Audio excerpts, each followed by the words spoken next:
Tomorrow, your taxes are due, unless you filed for an extension to complete the paperwork. Remember, you do still have to pay by tomorrow. You do. Scammers are using this crunch time to take advantage. They do this stuff all the time. FOX23 investigative reporter Jana Clark has the warning signs you need to know about. Crooks are taking tax time to take you down financially. I talked to a guy who works on the criminal investigation side of the IRS, and here's what you need to know to protect yourself. You get a phone call, text, or an email that supposedly the IRS is trying to get your attention.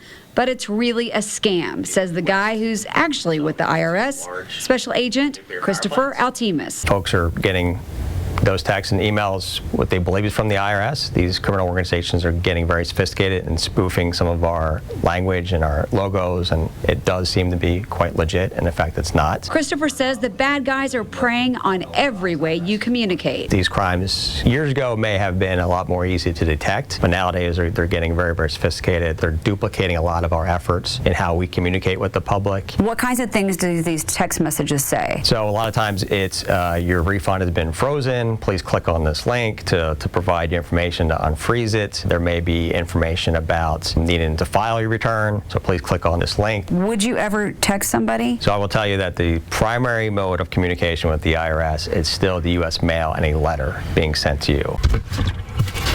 We do not text message individuals. We don't send emails. Now, with IRS criminal investigation, we do reach out to folks. We may come and knock on your door, may stop at your employment, may even give you a phone call, but that is because you're a witness to a crime, you may be a victim of a crime, and we do act like any other federal law enforcement agency in that capacity. Well, and on those phone calls, you get them, on the caller ID, it often shows 202, and it looks like it's coming from Washington, D.C. This is true. They're getting very sophisticated and very good. Christopher says here's the difference between an actual IRS person and a scammer calling you. The difference with the phone scams is that that's very much similar to high-pressure sales.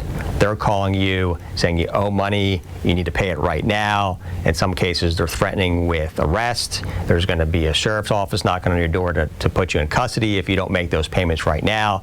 They're asking you to run out and buy prepaid cards in some cases, transfer that information, that money to them, or give over your banking information, and that is a complete scam. So if you ever get a phone call purportedly from the IRS and they start that high pressure sales tactic on you, that is a complete scam. Hang up the phone. It's not even worth it. I've talked to a lot of people who've been victims of this, and they don't want to do an interview because they just feel so embarrassed. It is unfortunate, and I think part of that is this notion of the big bad IRS coming after you, and everybody's scared of the IRS, and so I think a lot of that is them preying on individuals who are more susceptible to be compliant, want to do the right thing, want to make sure that their accounts are made whole and they're not in the rears with the IRS.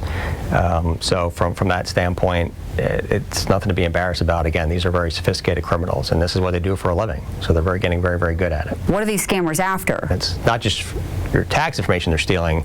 They're definitely trying to get a hold of all your personal information, all your financial information. I'd rather get to the left of the boom versus the right of the boom. I want people to be aware of it so they don't become victims of those scams. U.S. Attorney Clint Johnson says he works with the IRS to warn people about these scams. I think what happens with a lot of these cases is that targets very vulnerable members of our society, the elderly, maybe somebody who's not technologically savvy as others. How difficult is it to find these scammers? Unfortunately, there are quite a different mix of scam artists that are in different countries that may not be as friendly relations with the U.S., and so sometimes that is extremely difficult for us to be able to trace the money to those countries or certainly recoup that money.